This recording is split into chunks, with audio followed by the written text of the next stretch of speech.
How to turn on or turn off Samsung Calendar Sync on the Samsung Galaxy S24 series. First, tap on the home button to go back to the home screen. And from the home screen, swipe down at the top. Then tap on the settings icon.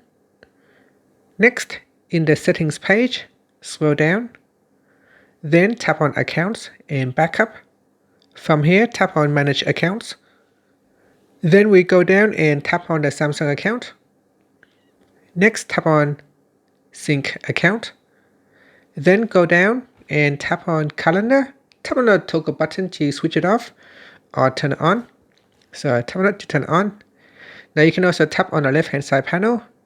In here, you can tap on sync now to immediately sync your calendar to your device. And that's it. Finally, you can tap on the back key or tap on the home button to return back to the home screen. Thank you for watching this video. Please like and subscribe to my channel for more videos.